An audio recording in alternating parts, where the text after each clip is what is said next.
this is Peter Schweizer, and welcome to the Drilldown, where we relentlessly expose cronyism, corruption, and the abuse of power in Washington, D.C. I'm here, actually not here, I'm remote, with Eric Eggers, who is the co-pilot of this program. Eric, how are you today? I mean, I'm having some childhood abandonment issues resurface because I'm in this room by myself, and you're out down in sunny South Florida, and we're just trying to continue to fight for freedom and prudent use of the American tax dollar. And I know you're over there in South Florida doing the same thing, but I remain impressed by the impact you're having no matter where you are. Here we are, I think it's week 3 of the book launch, BloodMoney, and we're actually seeing, this is a really big deal, Congress is taking action based, I think, in part of something that you've reported on in BloodMoney. Yeah, no, it's very, very exciting. Congressman Comer, who's the chairman of the House Oversight Committee, of course, he's been leading the investigation on Hunter Biden and on a number of other issues, announced just last week that they are going to be investigating CCP activities in the United States. That includes their link to fentanyl, but also political warfare that they're engaging in. And what I'm excited about is that, Congressman Comer said they want to look at how the CCP is trying to defeat us without actually firing a shot. And that is the premise behind BloodMoney, that there is a lot that's going on that goes just below the level of a kinetic war, but we're not paying attention to it because we have the wrong mindset. I think Congressman Comer is signaling that he does have the right mindset, and he's going to be able to use his subpoena power to make a big difference here. So I'm very excited about it. What you should be excited about is your book is so dang good. It's inspired so much congressional action. That's not even what I was actually talking about. Like, yes, it's true that the House Oversight Committee is going to investigate the allegations from BloodMoney about Chinese activity. But what's also true is that you got actual members of Congress to come together. Washington doesn't agree on anything. But last week, you had 352 members of the House of Representatives vote in favor of this legislation that would require the Chinese parent company ByteDance to divest in TikTok within 6 months or actually face being shut down. That's literally what you've been talking about, what I've seen you speak about in person, because of the threat that TikTok poses to the United States, which you also reveal in BloodMoney. Yeah, no, this is a great opportunity, I think, to take some positive action. It's not a perfect bill, but it's a very, very good bill. And I think it's the most effective way to deal with the fact that you have this Chinese spy app, this Chinese access to our young people that's occurring unfettered. So very exciting to see congressional action on that front. And yes, we take great pride in the fact that this bill comes out just 2 weeks after BloodMoney was released, and TikTok is a big highlight of this problem that we discuss in the book. Yeah, it actually reminds me as something of a GAI and Peter Schweizer historian. It reminds me of the book that spurred the activity called the Stock Act, right? I mean, this is something that when you wrote a book called Throw Them All Out, which exposed insider trading in Congress, you had very few members of Congress are interested in actually passing legislation to ban insider trading. Your book comes out, the 60 Minutes piece comes out with it, and now all of a sudden you have a ton of bipartisan support for something that seems like most people would agree with. So that's why I say it's got major Stock Act vibes. But not everybody, Peter Schweizer, agrees with you on this. We have clips from Rand Paul, who was speaking to Tucker Carlson. I think we like Tucker Carlson and we like Rand Paul. But they are suggesting, and by they I mean both of them, but Rand Paul specifically is saying that the idea of banning TikTok under the premises that you're suggesting it should be banned aren't necessarily true. And so we're going to play 2 clips. One of them is when Rand Paul is saying the ownership of TikTok isn't really Chinese. Listen to this. There are now accusations. They say, oh, TikTok's owned by the Chinese government. The Chinese communists own it. Well, that's not even true. You can't say stuff just over and over again that's not true. TikTok is owned by about 60% of it's owned by international investors from all over the world. 20% is owned by the 2 Chinese software engineers that created the app. And 20% is owned by the employees of TikTok, which 7,000 of them are Americans. So there's a significant nexus of Americans in the ownership. And then there's a significant nexus of Americans using this. So first of all, Peter Schweizer, why do you hate 7,000 Americans? That's my question. Yeah, no, I have a lot of respect for Rand Paul for the work that he did on COVID and others, but Senator Paul is flat out wrong here. What he's doing is really superimposing what an American corporate ownership looks like but trying to apply to a Chinese context. The first thing that he gets wrong here is, yes, there are international investors. There are international investors, Americans, that have large stakes in ByteDance. The problem is they are not controlling share owners. They don't get to vote on decisions that are made in terms of where the app is going and what it's doing. The second thing he completely ignores, and this has been reported by Fortune magazine and others, is that those international investors are subject to an agreement when they bought into ByteDance, which says if they disparage or criticize the company publicly, their shares can be confiscated by the company. In other words, all those shareholders that he wants to praise and talk about, and by the way, take money from, are under gag orders. They are not allowed to honestly express opinions they might have or concerns they might have. There's no agreement like that with any U.S. company in America. So this notion of trying to pretend that this is just like an American company and the 60% international shareholders are important completely obscures and misses the fact of who actually controls this app, plus the fact, as I point out in the book, that the algorithm that sort of fuels ByteDance and that also the derivative of TikTok, that is not only a company secret, the Chinese government has designated that algorithm as a state secret. So this is not even a normal company by Chinese standards. Well, maybe like company and corporate secrets are something that kind of come naturally and intuitively to Rand Paul. He's from Kentucky. I don't believe Colonel Sanders ever actually disclosed what all 66 spices from that. So it's not abnormal for companies to have some proprietary information withheld. That's crazy, by the way. Just think about that. Yeah. And so it's especially ironic when Rand Paul argues that people that want to ban TikTok are against freedom of speech. I mean, it's a particular irony on that issue. But he also says, let's listen to one more clip from Senator Paul, that the Chinese control, whether or not you agree that there's the ownership stake is as diverse as he says, he also says that Chinese control over TikTok is also misrepresented. Here's what he says about that.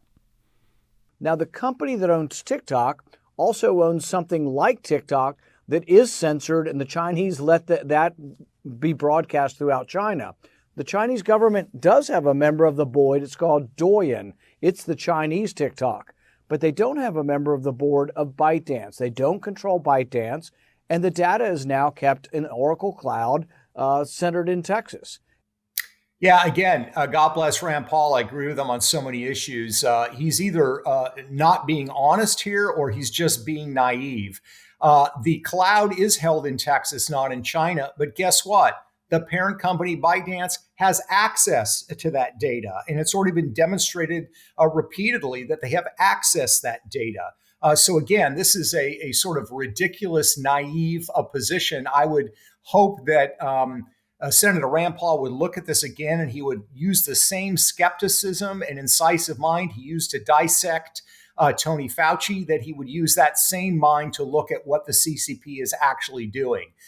Remember, TikTok is a subsidiary wholly owned by ByteDance, which is the parent company, which its headquarters is in Beijing. It's not that far from the Ministry of State Security. And in fact, it does joint research with the Chinese Ministry of State Security, which is their spy apparatus. And they also do research on how to manipulate people online with the Chinese Ministry of State Security. So he's just being remarkably naive here. I appreciate his libertarian leanings, but you cannot apply that when you're dealing with this kind of state and this kind of company. So you have a way of just saying things because you know them to be true and you've known them to be true for a long time. And so they sort of don't resonate with you as they might for someone who's hearing it for the first or second time.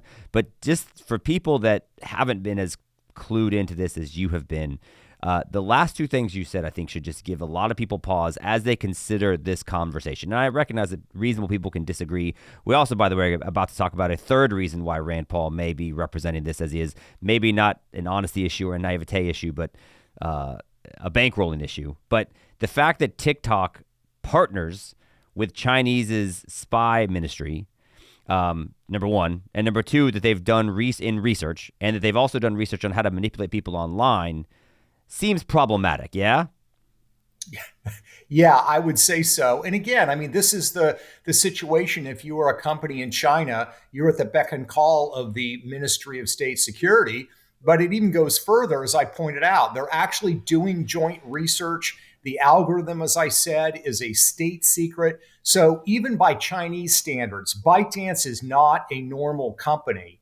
And people like Rand Paul and others who want to sort of transpose American corporate governance and say, well, look, they don't have a person on the board. That's not how it works in China. It's a very, very different system of governance, which is proved by the fact that the American investors cannot criticize the company, as I mentioned earlier, without risking losing their shares. This is not a normal company. It shouldn't be treated as such. And the question is, do you want a company like that where many of the senior editorial people either work for the Chinese Ministry of Propaganda or the Chinese state? Do you want this company to have unfettered access to young people in America? Because as I point out in the book, Eric, they explicitly marketed TikTok as a parent-free zone for young people. And they would push the idea that, on Facebook, you become friends, your parents can friend you, you can see what they're posting. That kind of arrangement doesn't work, of course, on TikTok. It's a very different system. And they actually have pushed the idea of wanting unfettered access to our young people. We can't allow that to happen. This is a great solution because the investors, even in China, get made whole by selling the company, and we now take it out of the hands of the Chinese government.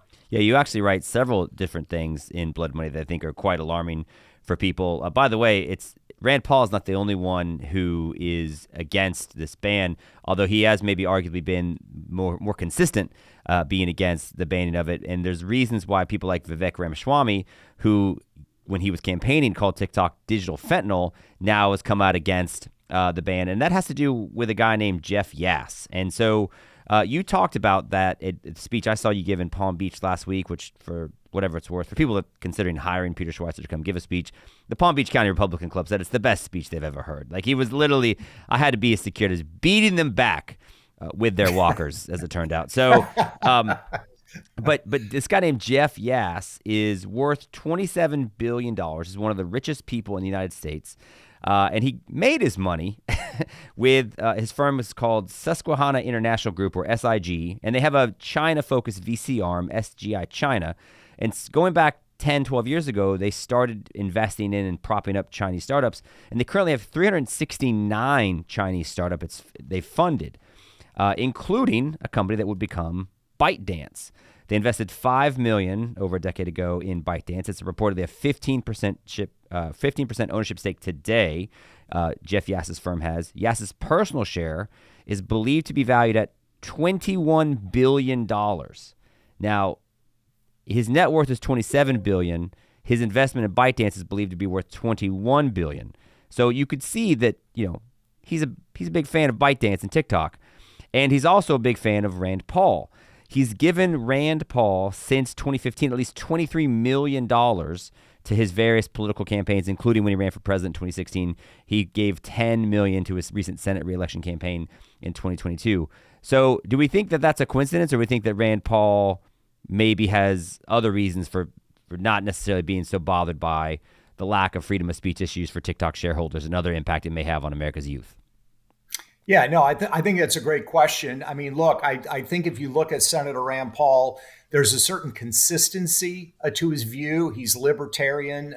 He's very, very skeptical of anything involving federal power. But he's honestly not disclosing or discussing the fact that his biggest financial backer is a major shareholder and investor in this company. And I applaud Jeff Yass that he's an entrepreneur. He invests in things. He makes money. But here's the thing. He decided to do business with this company in China. He decided to do business in the context of this disparagement clause where he can't talk openly or criticize the company openly. He made those choices. He made those contracts. And in the libertarian mindset that he has, he needs to live and abide by those. We as a government, as a public, need to evaluate this in terms of what applies for the good of our children and for our national security. So I think he's wrong. And I think the flow of money from Jeff Yass and others is absolutely relevant to this discussion because there's a massive self-interest with these investors that made this choice on their own to make a risky investment. It's paid off, but you're in bed with the CCP and you're operating in a foreign country that does not have a Western system of law. So, suck it up and just deal with it. That's my advice. That's your advice. Rand Paul, for whatever it's worth, is not the only one who has continued to come out against this ban. Now, some surprising names. We talked about Vivek Ramaswamy is one of them.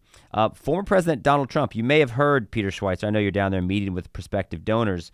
The Trump campaign's also, as it turns out, looking for donors. They face a $454 million civil fraud judgment. I know that some of the people that you're speaking to are also hearing from the former president.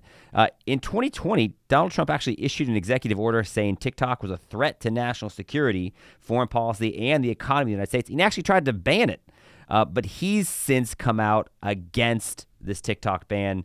Do you think that there's some possible Yass-like temptations with the former president as well? He was invited to a Club for Growth event, and Jeff Yass is part of the Club for Growth, and I think they've got some financial ties there as well. Yeah, I think that certainly we have to look at that. Trump seems to be wavering on this. You're quite right. When he was president, he issued an executive order to force the sale of TikTok to an American company. That's essentially what this bill does. Then Trump said he didn't think the bill was a good idea. Then he came out a couple of days ago and said that, yes, we've got to make sure that China doesn't own this. His fear seems to be primarily that somebody like Mark Zuckerberg, who owns Meta, who has Facebook and Instagram, might be the one who buys this up. And of course, as we know, as you've documented, Zuckerberg gets very active and uses his political power and his corporate power for the benefit of his political causes. And that's what Trump's fear seems to be. Here's the thing.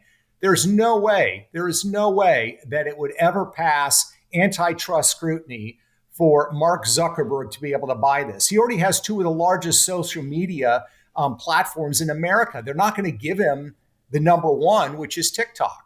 So Mark Zuckerberg is not going to get this company.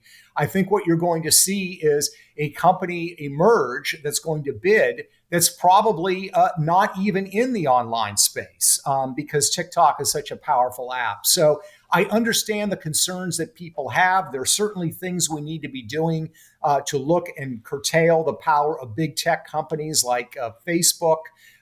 You and I did a film called The Creepy Line about this back in 2018.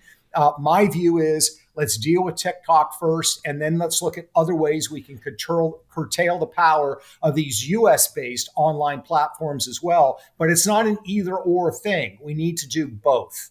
Yeah, I think the Chinese espionage piece of it is obviously incredibly concerning. I think in and of itself is sufficient to have the discussion that the members of Congress seem to have settled on one side of. We'll see what happens in the Senate. I want to get your assessment of what you think will happen there. President Biden, for whatever it's worth, says he will sign this bill. We'll see if that proves to be true. But it's something you actually wrote in BloodMoney, two stats that I think stand out that I think are another reason just to give serious pause to what's happening with TikTok. And it's related to the creepy line that we did produce back in 2018 about the role Google and Facebook can play in shaping American behavior and shaping American lives, including American political outcomes. There's just a new story this week. The Media Research Center did some analysis and said that they think Google has impacted American elections 41 different times since 2008. We certainly know about what happened in 2020 with the suppression of the Hunter Biden laptop, and we've talked about with things like search engine manipulation effect and ranking bias, how they can shift. We've had Dr. Epstein on the program,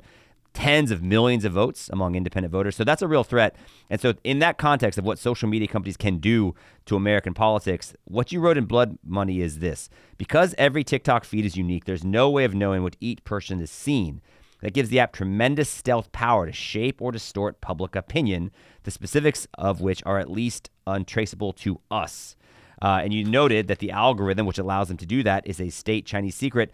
Combine that with the fact that the American TikTok users spend, as you note, 82 minutes a day scrolling through the app, which is 3 times the screen time of Americans using Snapchat or Twitter and twice as much as Facebook. And you have an incredibly powerful tool that we don't actually know the impact of it, and we don't know who's using it. And that's by the way, something that most people are generally either ignorant of, or okay with. What we do know is it's owned by China as it stands. Yeah, no, that's right. And this is the thing. I mean, the app is designed to be addictive, and we know that all social media companies want eyeballs on their screens. But what TikTok has done is unprecedented compared to other platforms. And of course, in China, Douyin, which is the equivalent to TikTok in the United States, they limit the amount of screen time, especially young people have. The app shuts down after a while. They don't put those restrictions on their app in the United States because it has a very, very different purpose. And if you look at the content that exists on Douyin in China, it's all about engineering and science and culture and history through the lens of the CCP, obviously. In the United States, you have somebody with blue hair screaming about, vegan issues or whatever. It's a very, very different app. This is intentional. It's partly what the Chinese government calls cognitive warfare, this notion that the battle between the CCP and the West is not just about who has the most tanks and missiles. It's who has the most intellectual capability to expand and innovate in their economy. And they want American kids looking at these crazy videos, dumbing them down and numbing their minds. And they want their own children to be consuming mental spinach in contrast.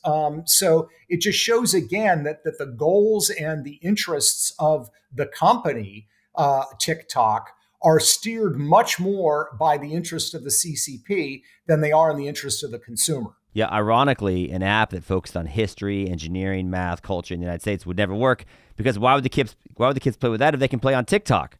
So it's like, why would I do that? I can watch the blue hairs with the vegan and the dancing. It's great. No, it's really interesting stuff, and I just love to see that, once again, you started research on this book several years ago, and so Congress is kind of catching up to you. I know a lot of people are concerned when members of both parties come together on an issue, and especially if the Joe Biden administration seems to be in favor of it. But what do you think happens now? Do you think that it dies in the Senate, or do you think that there's enough support on this issue to actually see something happen before the election?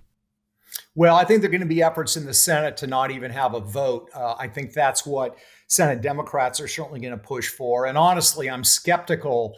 Joe Biden saying that he would sign this bill, I'm skeptical of that. I think it's really more him trying to show that he has a certain toughness towards China. But we will see. My hope is they at least should have the debate in the Senate. And I think that there is enough bipartisan support.